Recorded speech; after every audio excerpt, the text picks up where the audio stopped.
seagulls follow the shore, it's because they think sardines will be thrown into the sea. Thank you. And as we say now in my country, they brought the bus and they left the bus in front of the goal. And the guy's talking absolute nonsense. Never heard so much rubbish in my life. Normal men. What do you mean, normal men? We're just innocent men. I'm telling you, don't back down, double down. Don't back down, double down.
Yes, it's that time of the morning. It's the Breakfast Bar, my favourite show of the week.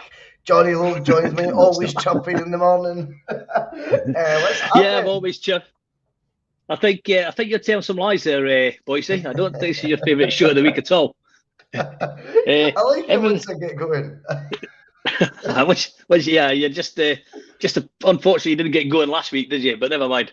No, oh mate, I forgot all about it. I didn't even set an alarm or anything, so I don't know what happened. Yeah, no, everything's all good with me. You can see I've got the top on today, making its debut today. So yeah, very pleased with it. It's very good. Good, mate. I think everyone's been pleasantly surprised. But as I say, I mean, when we went to S66 Sportswear to get the kits made, I kind of knew who I was dealing with because I knew the designer, and I'd actually got one of their shirts before. It wasn't that material, but it was really, really good quality in terms of football style. I thought this could be fun doing it this way. It's cost me a fortune, but it's well worth it. It's all good. Yeah. But I'm glad everyone's that's received it so far, and the team has been wearing it, you know, enjoying it. But everyone else in the passenger seats that ordered it, well, they've not got too much longer to wait, and their patience is much appreciated, and their commitment to the bus and all that. Johnny, we've got about 8 of those wee shorts on our channel, right?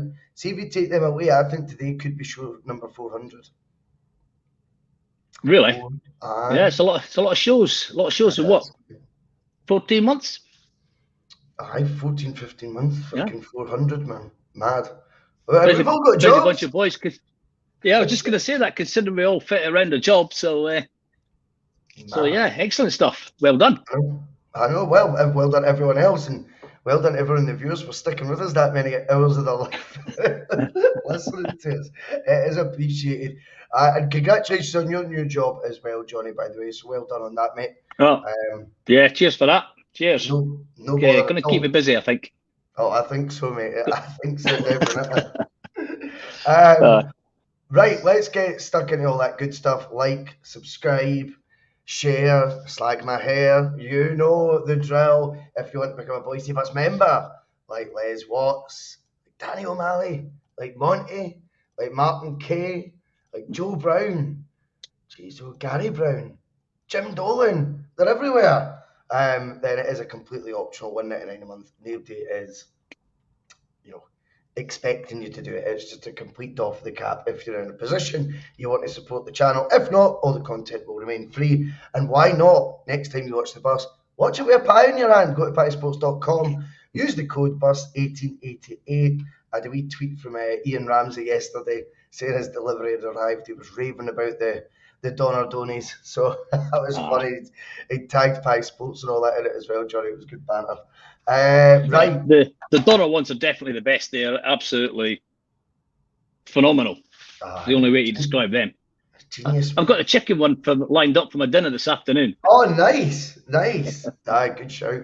I need to get another wee order. Right, okay. We're in that week now, Johnny. As I said, everything just looks a wee bit different in the weeks of the build-up to this fixture. First and foremost, I want some context from it from your point of view as to how big you actually do see this fixture. Now, I think there's a rule of thumb that people say, the biggest one's always the next one. And I get that to an extent. However, realistically, all the pressure is on them going into this because if they lose it, there's no more, they could still make a fist of it. It's done if Rangers were to lose. It is completely done. If Celtic were to lose, there's a good chance it's still done anyway, right? And we go on and lift the trophy. I think we can go into this one with our tails up and go, let's give them a good old-fashioned scalping. You know what kind of scalping I'm referring to at Celtic Park. They are due one, and I do think we can play with the shackles off a wee bit on Saturday. And I'm really hoping that is what we do because whilst we're unbeaten in the last two fixtures, I don't think we've brought our A game to it.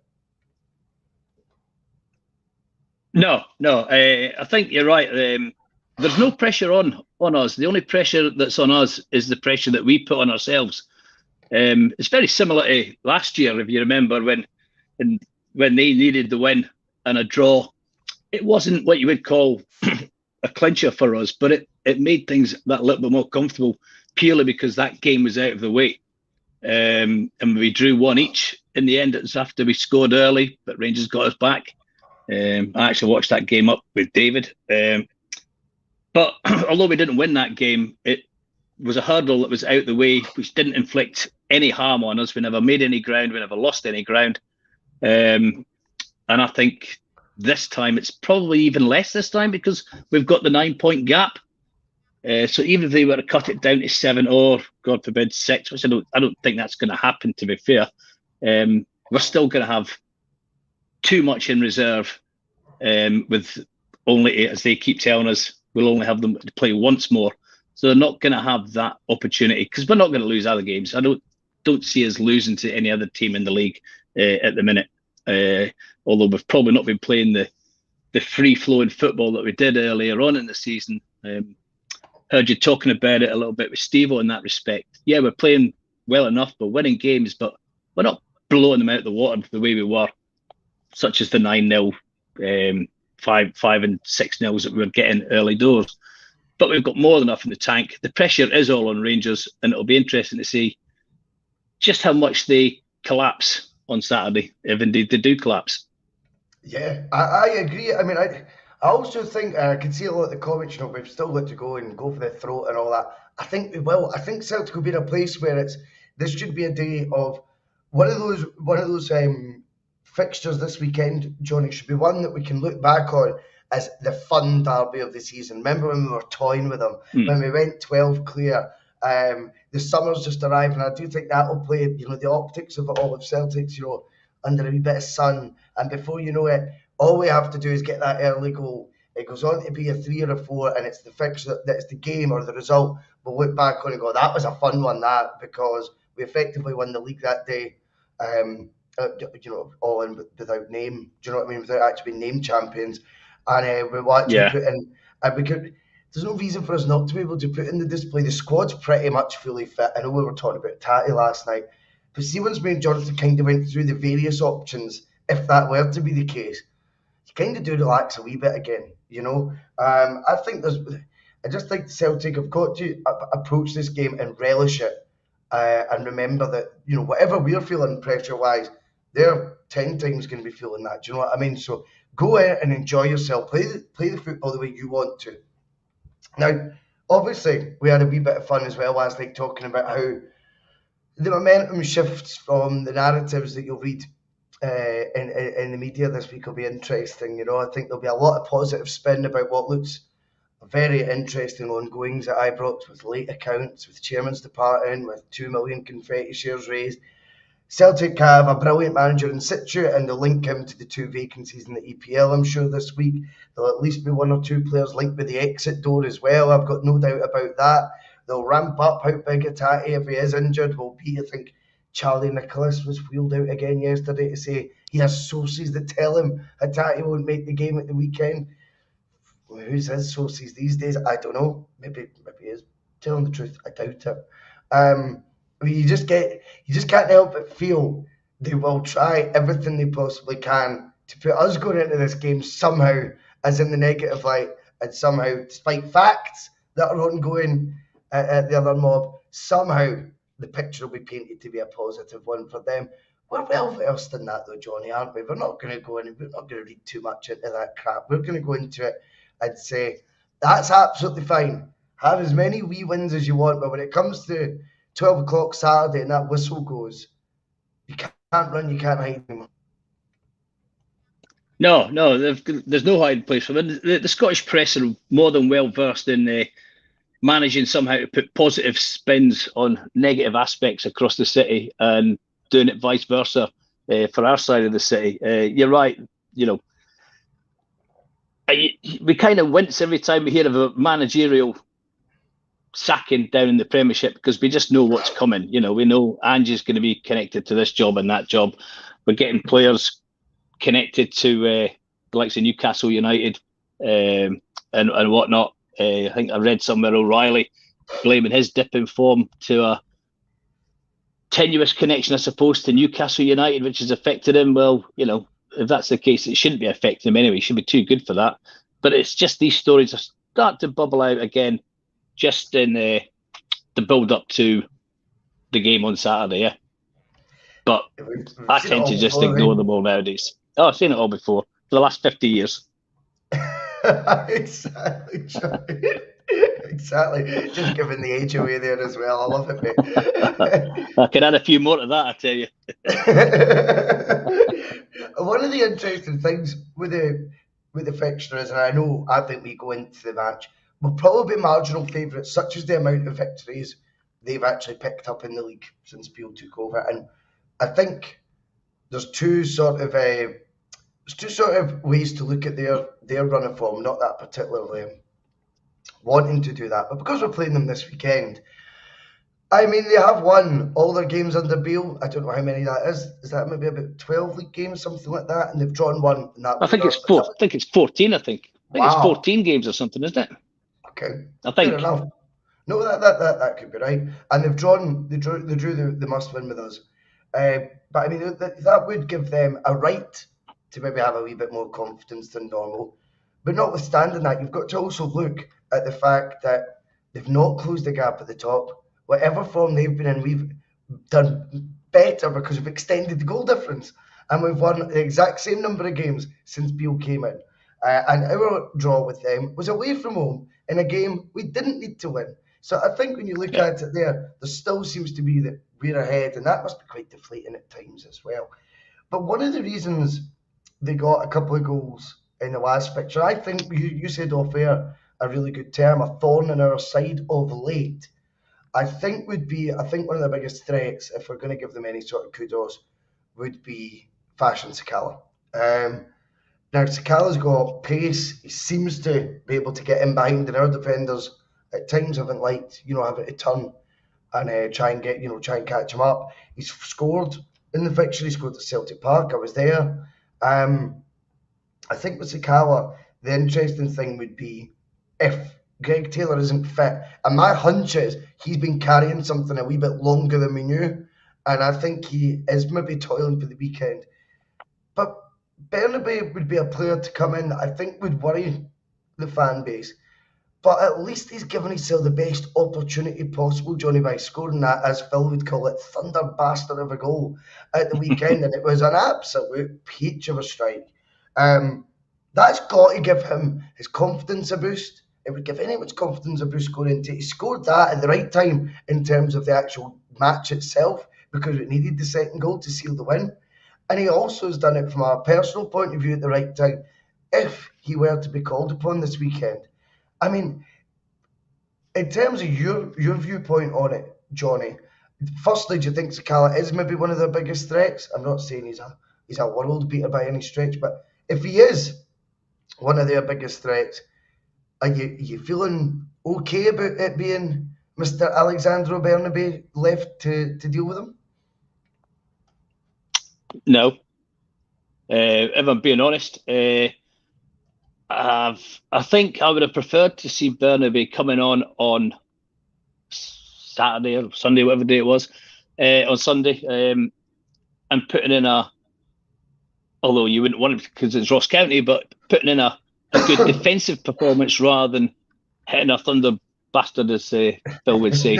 Because I do recall, I mean, I'm kind of with Mark, the judge, on Bernabei. Might not go as far as to say he's won a raffle, but I do tend to think that when we see him playing, he tends to look better going forward than he does defensively. And I remember, I think I was on with you just after we'd signed him and we were talking about him. And I did say at the time, his YouTube reels that I'd seen up to that point did tend to show him more as an attacking front rather than defensively. And I like my defenders to be able to defend and then attack if the opportunity arises. So I'd be a bit worried with Bernabei lining up rather than Taylor, if I'm being brutally honest. I don't think I've seen enough of him on a defensive front consistently enough. And to be fair, he's not like he's had a run of games, 7 or 8 games on the trot that I can think of. But that would be where my worry would be, and that's where Sakala might, as I said to you earlier on before we came on, he can be a thorn in our side. And if his shooting had been just a little bit better in the final, he would have got it back to 2 each. Or would he? Was that still 1-0, 2-0 when he missed that one that came across? Yeah. Can't remember whether it was 2-0 or 2-1, but it would have definitely, that's the one that the Rangers supporters kept talking about. The mess if he scored that, things could have been so different. So he can be a thorn on the side. He won the penalty kick in the league game at Ibrox as well, didn't he? Yes. Where he gave us a little fist pump when he was on the ground after he'd won it. So, yeah, thorn on our side, but I don't think he'd be enough to be the match winner, hopefully. But going back to Bernabei, I would rather Taylor at the minute he's playing than Bernabei. But definitely, Johnny. At the same time, you want a fully fit Taylor, not one who's going to come off after 50 minutes or whatever, Because we've seen Greg Taylor come off in the fixture at Ibrox, and it actually upset us a hell of a lot. Him coming off. And I don't know if they think that is going to be at the back of our mind, and I know people, I totally take your point, Mike, would rather see Taylor start, but rather than upsetting the flow and how the team is, if it looks like there is a good chance he might need to, come off with a knock again. I thought that rocked us more than had we not started him in the first place, if that makes any sort of sense. Mm-hmm. And that sort of disruption to the team. I mean, it's incredible, as David's saying here, though, David Kelly in the comments, Taylor was the whipping boy for a few years now. He's a mainstay. I'm going to stop writing players off after 2 or 3 starts. It's a valid point because the rise of Greg Taylor, I feel like, has been incredible. We've kind of been saying it all season. I should probably take the surprise out the tone of my voice now when we're talking about the rise of Greg Taylor, because he has just became, as David's saying there, a mainstay in the team. Of course we want that, but there's another reason why we spent one of our biggest transfer fees of last summer on Alexandro Bernabei, and that's because the manager backed it to be a signing that was just shy of 4 million that would be worth it. And whilst that outlay, I can go back to, I don't see as a I think that's the same we paid for what Valharan 23 years ago. So we shouldn't be really getting giddy about spending that sort of money. But when you contrast and compare it to the rest of the fees sort of dished out by Celtic in the main since Ange took over, he's one of our more expensive bought players. We should be confident he can go in and do a job. And I don't know, there's something about Burnaby that, he's looked raw at times. Defensively, not entirely sure. I think you're right, though. Should we be overly surprised by that when you look back at his highlights reel, as it were, on YouTube? He did look like he was going to be more a forward-thinking fullback, to say the least. I don't know. I've got a wee bit of I think there's something about him as well. He's got that. He's got a wee side to his character. I think that he'll be up for the challenge if he does play. And I think it would be.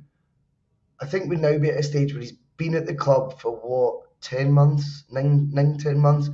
If your first choice left back isn't fit enough to play, and you're still not trusted to play in that, I would say that would be pretty damning. And again, I go on. I was just going to quickly say. Well, what I was going to say about Burnaby, I would probably feel a bit more comfortable about the fact that Burnaby starting, the fact that we're playing at home. I might have felt even more wary about it if we were playing over at Ibrox. And it's like you just said there, he wasn't trusted to come on for Taylor at Ibrox. They played on his halfway out the door, Juranovic, out of position rather than play a left back. Yeah. Now, I think that was about the time when there was talk about a virus going through the squad, and maybe he was one of the players that was affected. But if he was on the bench, then he was surely good enough to be fit enough to be considered as a replacement. So I'm a bit happy with the fact that the game's at Parkhead concerning Burnaby, but we'll wait and see. But what I don't want, it's not the type of game where you want to start a player who I think we'll get 45 minutes. They might pick up an injury or aggravate an injury and have an enforced change. Any changes that we make, we want to be made because there's a tactical switch or it's to deal with a particular type of threat rather than an enforced change, because it reduces your options for later on in the game, doesn't it? Well, there's that aspect as well, absolutely. And the thing is, when it's an enforced change due to an injury, that will come at an unexpected time, not a planned one. Do you know what I mean? Not a strategical plan. It's one that's like, oh shit, right, okay, go get warmed up quick, and you come into the firing line, and it can actually catch the player coming on as off guard as anyone, because not always expecting that, to get that shout. We'll move on from that. One of the other factors about this weekend it'll be the first without even 700, of that lot, that other mob, whatever you want to call it, at the ground. It's going to be a full house for Celtic. Now, broader scale, I would rather it was more of a split again. I think, you get back to the 6,000-7,000 each fixture of away fans, just personal opinion. But looking solely at Saturday, probably has worked into our favour. I think Celtic have called Rangers bluff a wee bit on this one, because they've went take it or leave it. The next game's at Celtic Park. I think Celtic would have been acutely aware that Rangers and their fan base would have said, no, we'll just go with 0 then. I think they knew they would double down on it. And that's why they've kind of called their bluff for this fixture, because Celtic's went, well, we made an ultimatum, we made an offer, we actually offered 7,000 of yous in, and you just turned that down because you're that staunch in this decision making, and you can't say fairer than that. But instead, Celtic have kind of got what they wanted, and that would be a potential title party, as it were, with none of them there. I think it was actually a clever move by Celtic. I think if I was to use an analogy of it in sport, I think it was like in December, Tyson Fury calling out Anthony Joshua, who just lost his last 2 fights. And suddenly he's like, oh, I'll even give you 60-40 as a split. And, knowing deep down he would say no. But no, and then Fury could walk away from it going, shitbags, They never took up the offer when it was there. He had a chance at a belt, etc. I think Celtic have kind of done that a wee bit here. I don't think it's naughty on Celtic's part, by the way, because I don't think any of this was their design in the first place.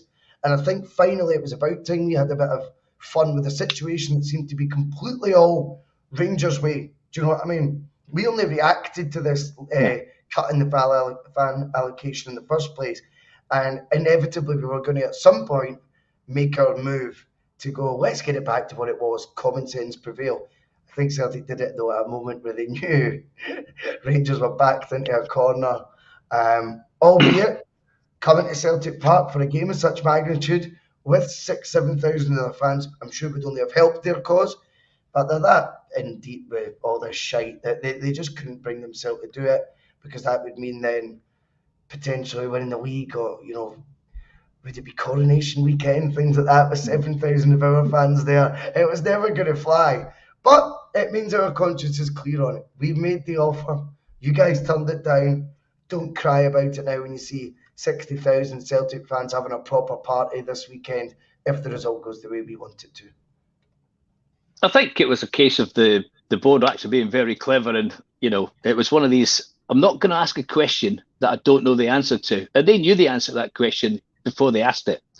You know, and that's a general rule of sometimes, you know, don't ask a question unless you actually know the answer when you're trying to get something that you want. And Celtic obviously wanted that, and it was a case of job done.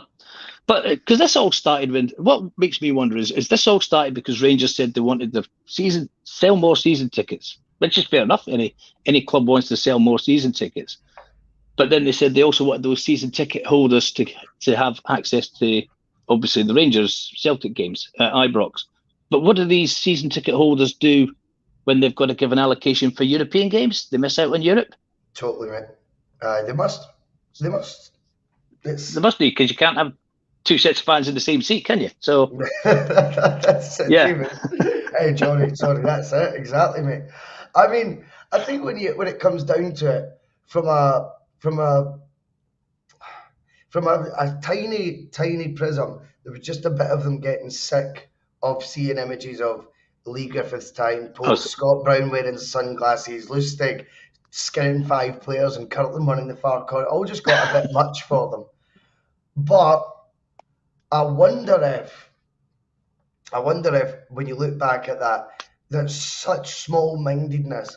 You know, again, you go back to a broadcasting point of view. I think everyone wants a better TV deal, or a more cash-rich TV deal for Scottish football than we currently get. How can you expect broadcasters to pump money into a product that is so unpredictable that it's just going to pull the rug from under its feet of its showpiece fixture, if you like, and turn it into no away fans and that atmosphere completely gone? I think when you look at how small-minded that is, I don't blame Celtic on this one at all. And I've got criticised Celtic for many of their off-field decision-making that I've not agreed with.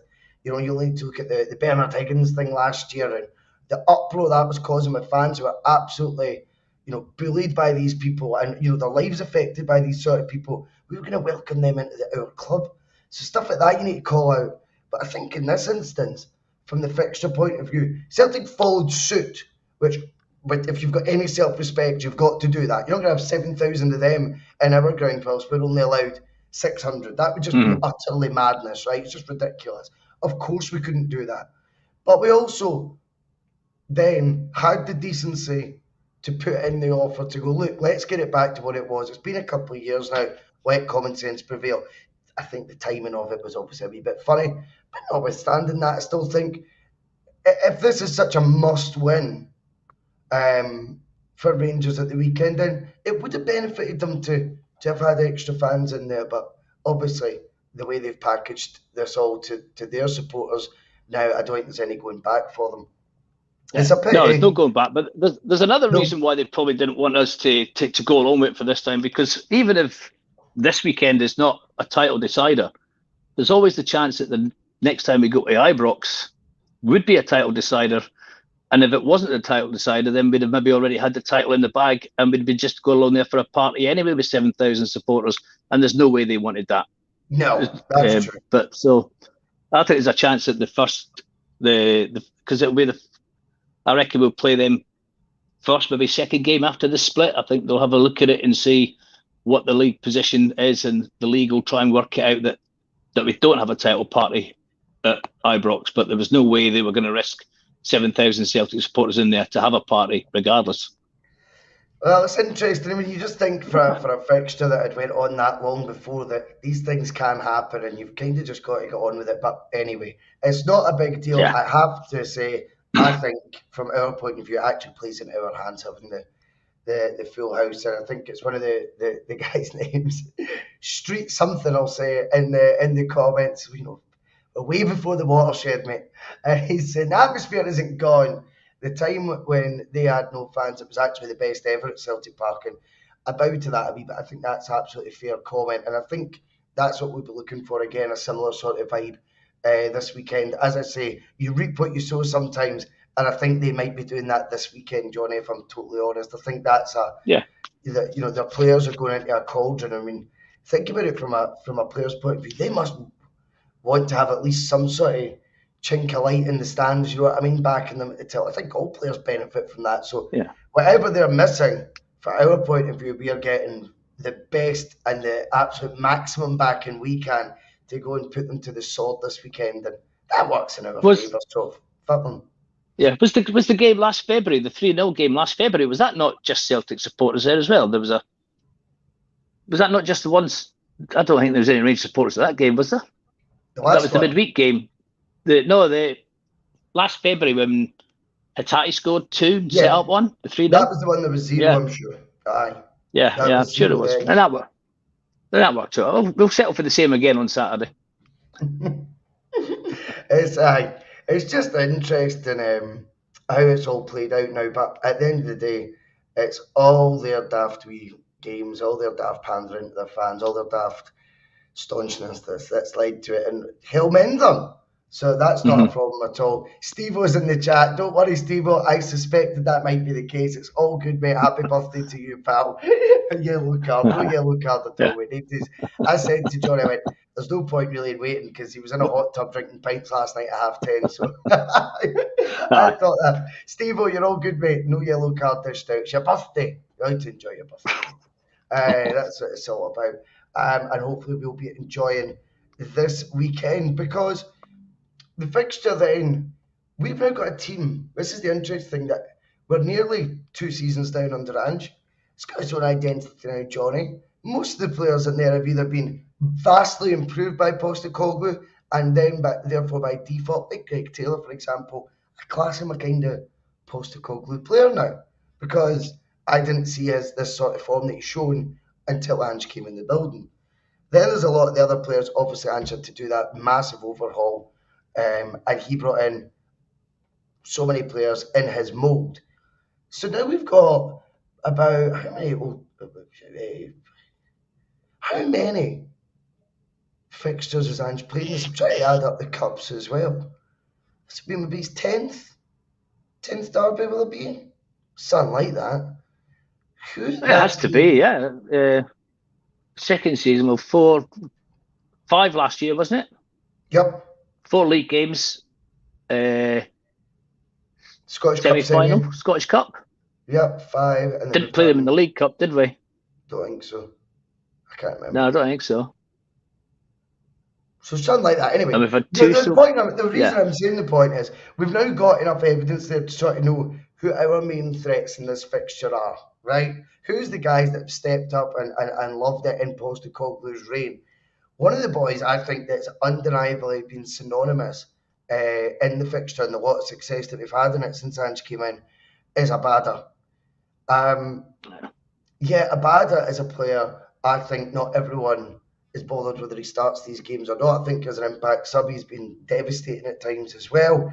Does Liel Abada, if fit, get in at the starting lineup and be afforded the opportunity to cause the damage he does, or if we think Ange will pick what he sees as his strongest side on paper, I think he's more likely to go with Jota and Maeda, isn't he?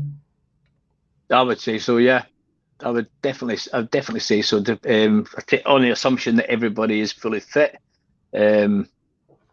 I think he is likely to go with them. And if it wasn't Maeda, he's probably more likely to go with Hacksaw and keep Jota right on the right and play Hacksaw left if Maeda wasn't available. So I think so. But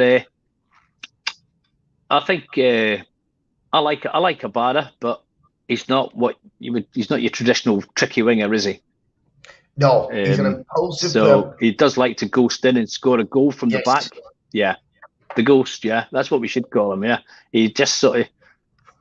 There only seems to be one person in Scotland who doesn't know what he's going to do when at back post, and that's Barisic, isn't it? So Borna. So That's true. he's the only man who doesn't seem to realise that Abada likes to do that. So, but I don't think he'll start. But was he the one that I read the other day that he's likely to be out for another week or so? Anyway, He could be, I don't know. It could be. What I'm trying to do is go through players that have became sort of the focal point or the face of the many successes we've had in this fixture since Ange came in. And I think Abada. Well, Kyogo's started to do a bit of damage to them now, isn't he? Well, he has, yes. And Kyogo in the last couple of games has now started to get motoring against them. So hopefully he'll keep that going on Saturday. Hatate, obviously, he's been a bit of a revelation against them at times as well. You know, 'cause 2 goals last year. I can't think of any others to offhand, but he always seems to play well against them. Does a bit of a turn. So it's when you think about it, I don't think there's any one man in particular. I think it spreads through the team. Just, I mean, even Maeda, I think. So yeah, but Abada is the name that I think because of the way he's done it in at least 2 games coming in at the back post, they stick in the mind, don't they? That's exactly it. That is exactly it. Ian McIntosh is saying, "Oh, he thinks looks like a type of scalper to him." I've got to say, I think Kyogo right now, you're absolutely right, has finally sort of found his feet in this fixture. Would that be fair? I think so, yeah. I think he's found his feet in it. That goal that he scored at Ibrox was absolutely crucial, by the way. And I don't want to call it a title race because I've never felt, I think that does them too much credit. I've never felt much like this has been a title race like you would normally associate what a title race would look like. I think this has been a case of catch us if you can.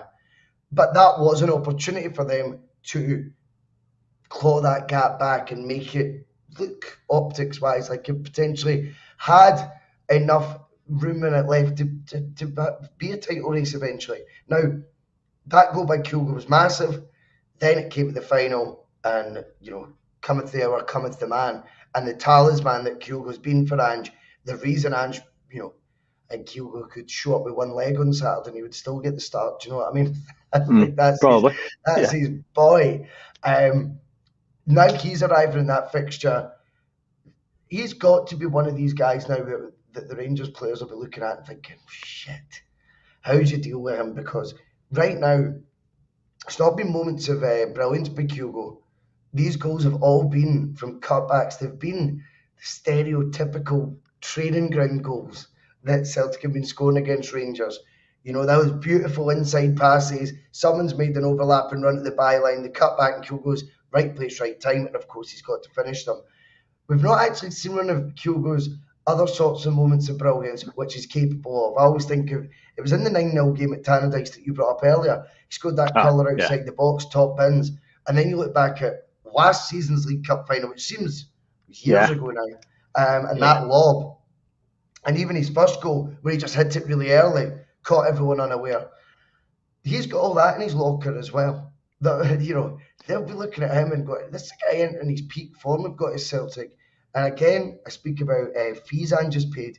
He was unusually high when you consider the fees we've paid for other J-League players. He was around £4.5 million. And he breaks the mould as well. He's 28 years old, Kyogo. We signed him for his peak years. Do you know what I mean? Not for his potential. He's the guy that's got to be, when you actually think about it logically, that's the main threat to get goals against this Rangers side. He's our top scorer by a distance this season. He scored in the last 2 against them. How do they deal with him? I don't think necessarily that is an opponent they will relish being up against this weekend whatsoever. No. I mean, I certainly wouldn't. I mean, it's the runs he makes, and it's the runs he makes that sometimes where he doesn't actually get found. That's, you know, you think, oh, you've just seen that ball. Kyogo's made the run and it wasn't spotted. The ball never came through.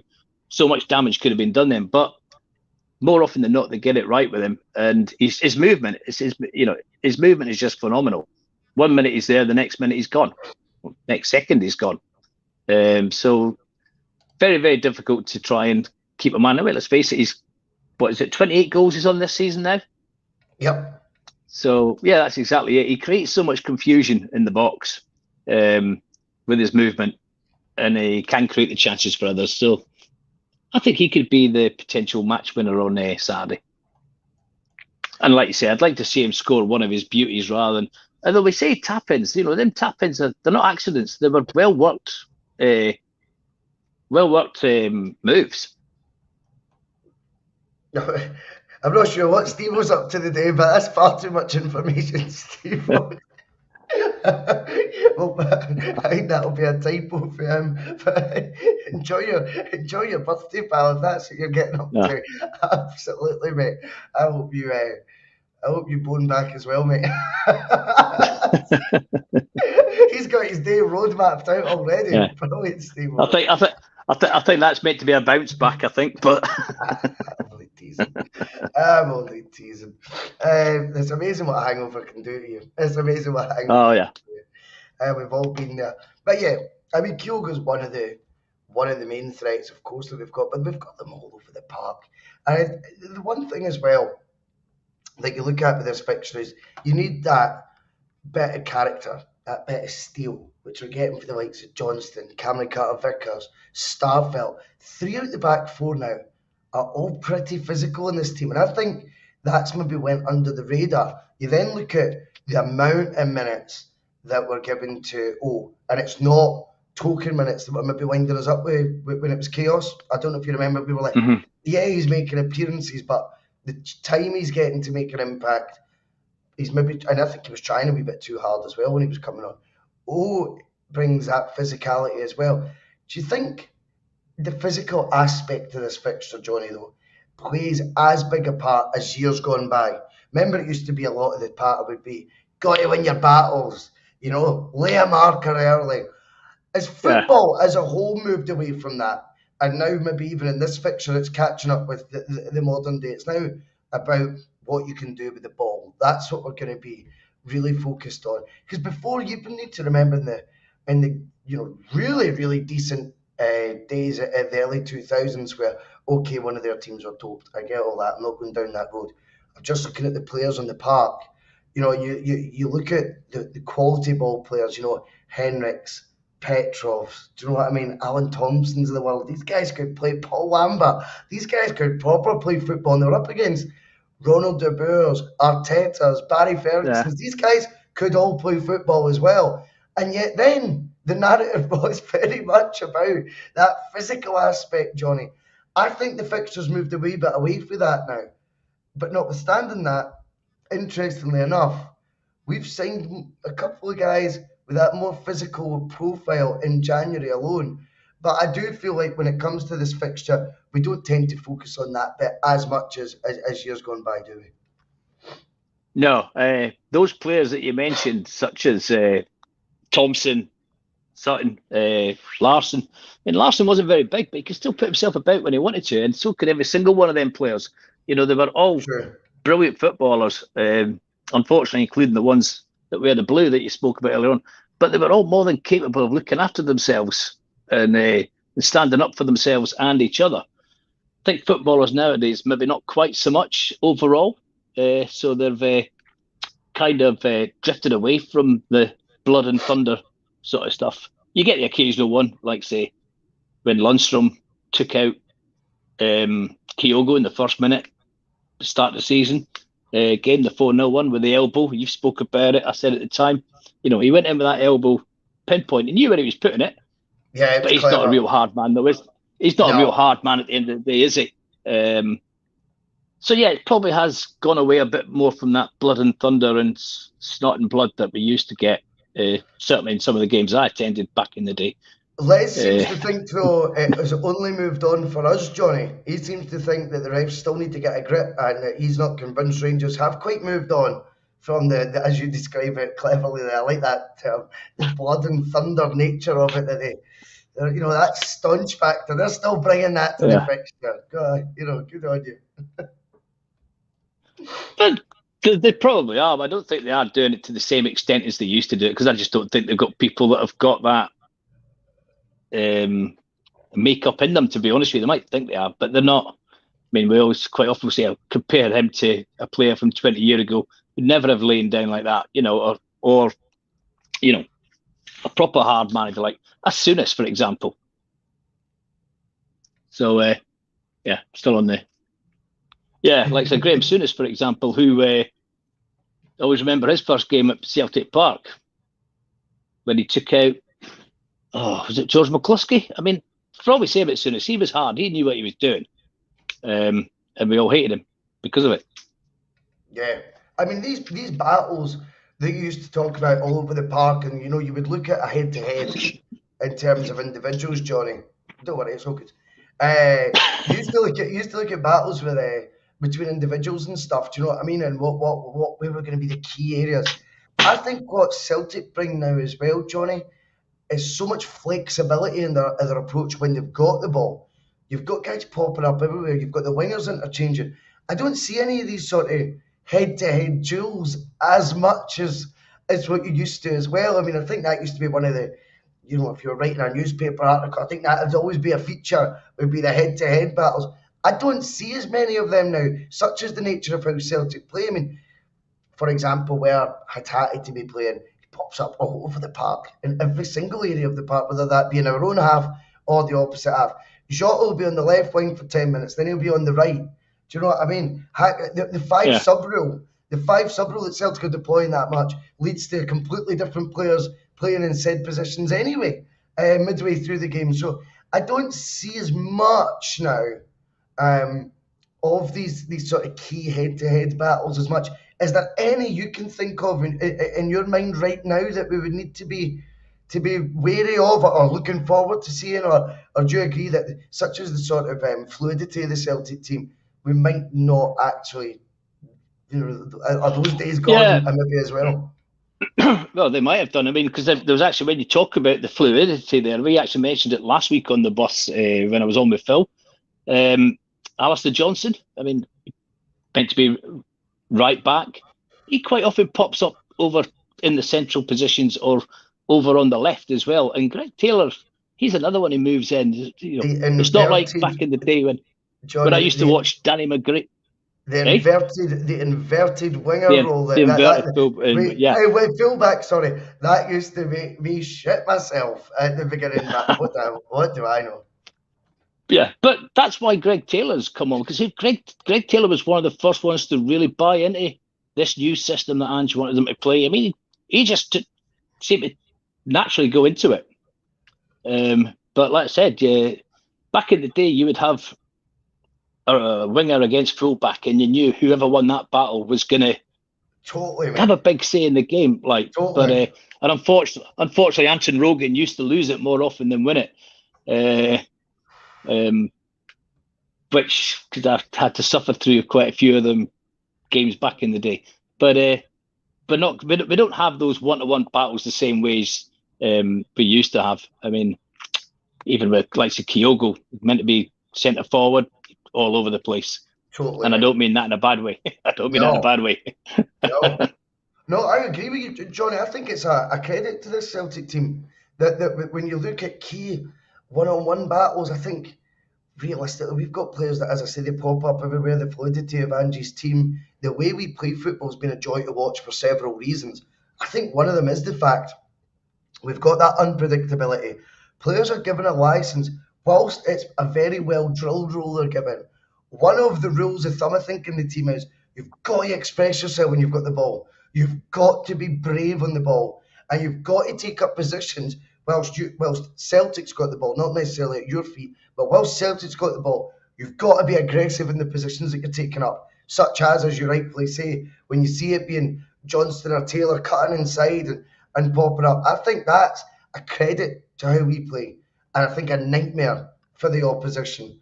And I do think it used to be more straightforward when you would look at 2 4-4-2s, for example, going up against each other. You could sort of, I don't know, I mean, Celtic have a formation, just for the benefit of putting one on the wee graphic before the game kicks off, Johnny. After that, I think the way the guys play the interchange, I think it's brilliant to see, and I think it must be very, very difficult. Very difficult to sort of keep a handle on them, and that's been proven in the results domestically. We've brought a brand of football to the SPFL as well under Ange, which I was wary of. I can't deny it. And one of the main reasons I was wary of it was we were coming in the back of a season where it had been so bad. I just didn't see how we could go from that extreme to rock and roll football and have the confidence and ability to do it. That was what worried me. I was thinking we might need a wee bit of a safer season if we're going to achieve league success again. We might need to play the league we're in a wee bit more. We've not done that at all. We've not played to this league's strengths or whatever traits we think are in this league. We've not pandered to any of it. We've done it completely Angie's way. And that's what's been really refreshing, is the fact of how successful he's been. And you've got to hold your hands up and admire that for Postecoglou, having the courage of his convictions and all that to actually play football in a style and a manner that he knew was going to take a bit of time to adapt initially. He knew. Yeah, that's exactly what he'd done, though, wasn't it? He came in and he didn't look at it and say, "I'm going to have to adapt to this league." He looked at it and thought that them lads are going to have to adapt to my system, and then they're going to have to adapt to playing it in our league, and we're going to do it my way, as Frank Sinatra once said. But that's what he done. He looked. He said, "I'm not changing my ways of doing things. I haven't changed it." He keeps telling us, "I haven't changed it in 27 years. I'm not starting to change it now. This is the way it's going to be. You boys are going to adapt to me, or I'll get," and he has done. "I'll get players in that do."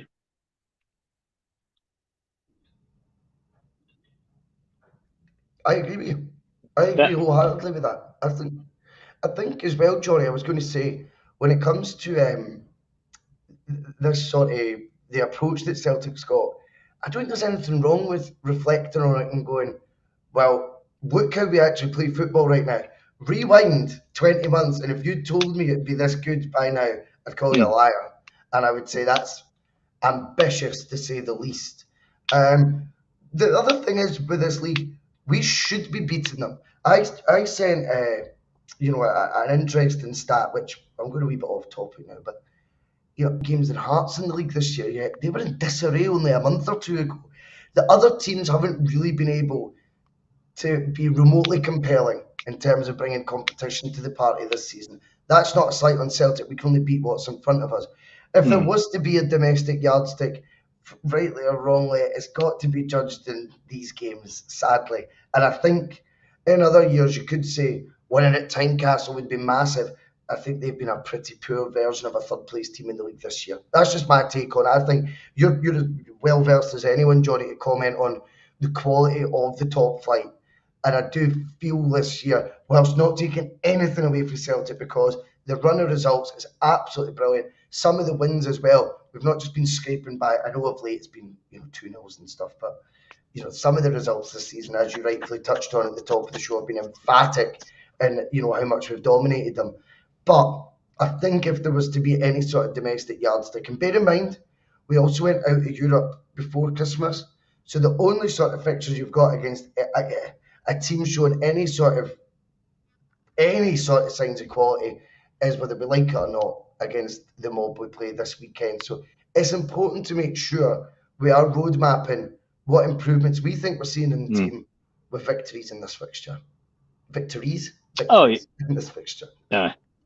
Yeah, cause when you said that stat about Aberdeen and winning more games than Hearts, I was absolutely gobsmacked, but I thought that just doesn't sound right. I didn't doubt you enough to go and check it myself, I've got to say. I just took your word for it. But one game more than 14, Hearts have won 13. Yeah, and you only have to also look at to see the disparity, if you like, is the goal difference. Because, I mean, all right, I know our goal difference is always going to be vastly superior to every other team in the league, except for possibly Rangers. But this year it is, 20 plus 26, 28 in comparison to Rangers, which again gives you a yardstick of to how good we've been this season, how the attacking football is paying off, and we're scoring the goals, free scoring goals. So yeah, Rangers they're always going to be second. That sounded a bit cocky, that didn't it? But they're always going to be they're always going to be our main challengers. You would imagine, but so it's the yardstick. It's always, to be fair, Russell, it's always been the yardstick. We've judged Celtic. Whether we like to say got to be better than Rangers. Not just better than Rangers. You've got to beat Rangers. Yes. Not a case of. I know the league isn't of that standard. It's not a case of like an Arsenal Spurs, although that's a mute point at the minute. But Spurs supporters were always happy if they just finished above Arsenal. They didn't have to win the league, just finish above Arsenal. We've always been happy with the same scenario. The difference being they had to also be position 1, not position 5. Yes.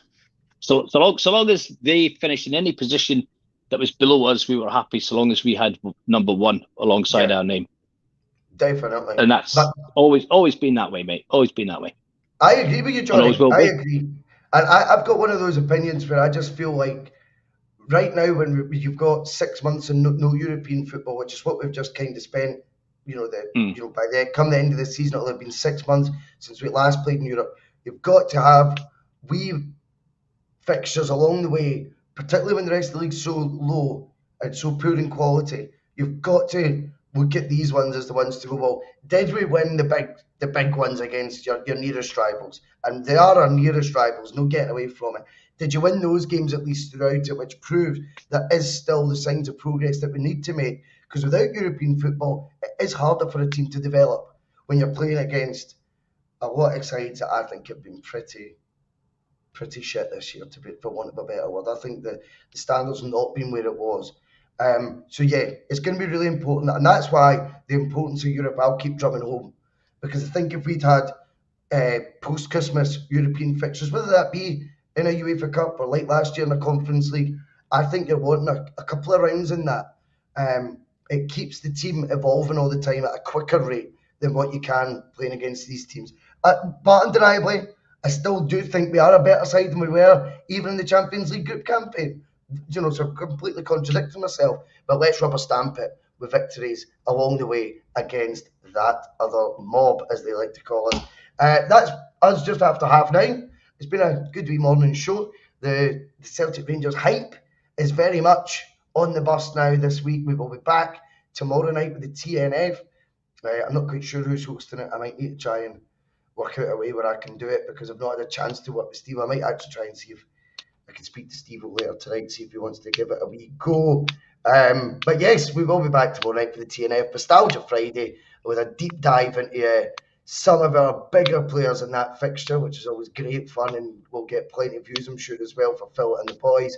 Saturday then, it's just all systems go, because the kickoff's at 12. You don't get a chance to even get your head around what's coming up. It is just straight in at the fixture on Saturday at midday. Really looking forward to that. We'll be doing some PMP with Terry and maybe a couple of others if they're in a fit enough state. Not that I'm wanting to talk. The Sunday Blether will be back as well on Sunday, and we might even do a wee sesh after that, although I am going to see Liam McGrandle Sunday night, Easter Sunday. That's going to be a lively one. Hope everyone enjoys their day, whether you're at work or whether you're chilling out. Look forward to the weekend. And thanks again, Johnny Logue. Cheers, mate. Right, thanks. See you later. Cheers.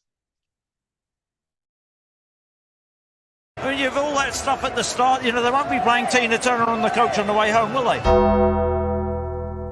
Some of his comments about me deliberately trying to cause controversy. Well, I work in the media now, and you've got someone sitting there next to you who's an embarrassment to the media profession. He's an apologist. He's a charlatan. He's a Rangers puppet. He's a cheerleader. That's what he is.